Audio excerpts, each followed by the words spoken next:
कि कब बन गई ये सरहदें और कब खिंच गईं ये लकीरें, कब हुआ ये विभाजन, कब बन गया हिंदुस्तान और पाकिस्तान। क्योंकि हिंदुस्तान में भी तान है और पाकिस्तान में भी तान है। यहाँ भी उगता सूरज, वहाँ भी ढलता चांद है। यहाँ माँ सुनाती है लोरी, तो वहाँ अम्मी लेती है बलैया। यहाँ बनती है खीर, तो वहाँ बनती है सेवैयाँ। नाना जी बताया करते थे कि विभाजन से पहले उनके कोई दोस्त थे अहमद करके, वो उनके पास आए, अहमद खान।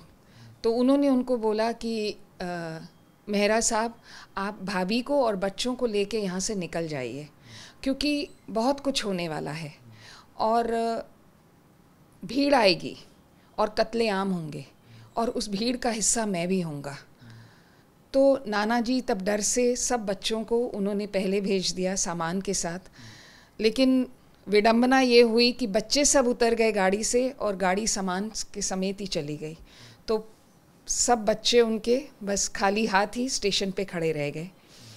और तब उनके जो यहाँ के परिवार के लोग थे वो उनको ले गए और उसके कोई 4 दिन बाद नाना नानी आए और बहुत उन्होंने कष्ट देखे, क्योंकि वहाँ सब कुछ छोड़ कर आए थे। हवेली, my nana ji was on a very good post in railways और उनका प्रमोशन होने वाला था।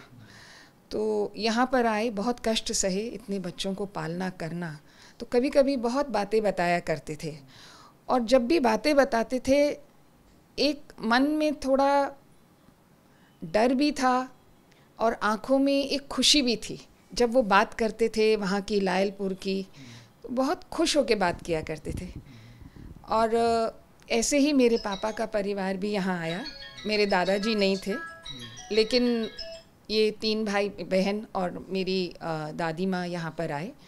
तो पापा भी यही बताते थे, लेकिन पापा जब भी बताते थे उनकी चेहरे पे एक अजीब सा डर होता था और आँखों में भी एक डर, क्योंकि वो बोलते थे कि मैं 2 दिन एक जगह एक कमरे में बंद था और वो बंद कमरे की खिड़की से मैंने जो कुछ देखा था खिड़की से, वो मैं बयान नहीं कर सकता। लेकिन यहाँ आकर उन्होंने भी बहुत कष्ट सहे। उन्होंने सड़कों पे गुब्बारे बेचे, केलों के ठेले लगाए, तो बहुत कष्ट देखा है उन लोगों ने। पर आज तो खैर पापा भी नहीं हैं, नाना भी नहीं हैं, लेकिन याद उनको हमेशा रहती थी पाकिस्तान की। और मैं यहाँ पर जब आई शादी होके, तो मेरे मदर इन लॉ की भी फैमिली वहीं पाकिस्तान से आई, ये क्वेटा बलूचिस्तान से। तो आज भी मम्मी याद करके रो पड़ती हैं कि हमारा वो बलूचिस्तान बहुत अच्छा था, मन करता है जाने को। तो इन सब को देखकर मन में कुछ पंक्तियाँ आई जो मैंने लिखी, जो मैं यहाँ पे आपके आगे बोलना चाहूँगी कि कब बन गई ये सरहदें और कब खिंच गईं ये लकीरें, कब हुआ ये विभाजन, कब बन गया हिंदुस्तान और पाकिस्तान। क्योंकि हिंदुस्तान में भी तान है और पाकिस्तान में भी तान है। यहाँ भी उगता सूरज, वहाँ भी ढलता चांद है। यहाँ माँ सुनाती है लोरी, तो वहाँ अम्मी लेती है बलैया। यहाँ बनती है खीर, तो वहाँ बनती है सेवैयाँ। यहाँ हम बनाते हैं दिवाली, वहाँ मिलती है ईदी।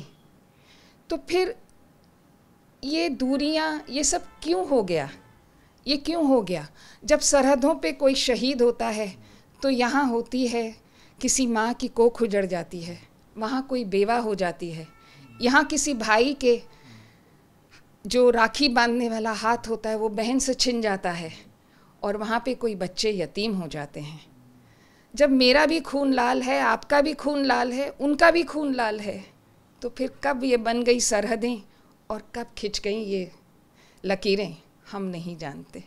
लेकिन आज भी जितने लोग हैं जो आए हैं वहाँ से, पाकिस्तान से विभाजन के पहले, आज भी आप उनसे अगर बात करेंगे तो उनकी आंखें नम हो जाएंगी, क्योंकि आज भी यादें हैं उनके पास उस आशियाने की। नमस्कार।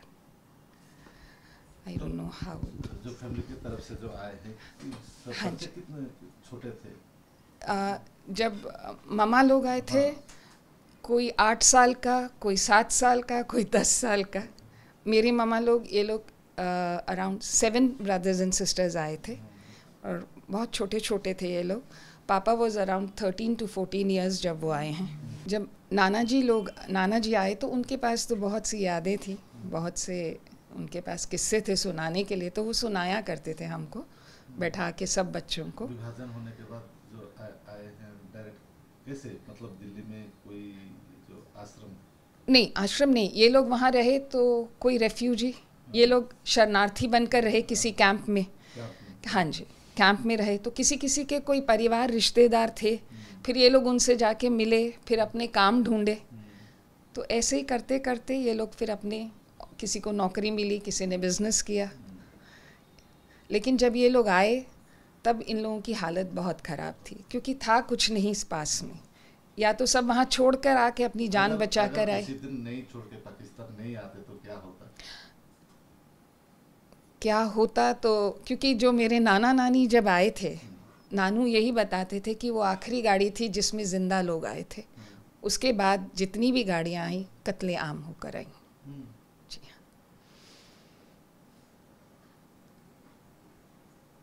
और वो जो मदर इन लॉ की तरफ से ये लोग तो काफ़ी पहले निकल आए थे, क्योंकि पहले पता चल गया था. देखिए वहाँ भी वो बोलते हैं हमारा भाईचारा ही था, मालूम था. अब जैसे नाना को उनके दोस्त ने बोल दिया, खान साहब ने, कि आप चले जाइए, तो ऐसे ही ये लोग को पता चल गया, ये लोग सब निकल आए वहाँ से.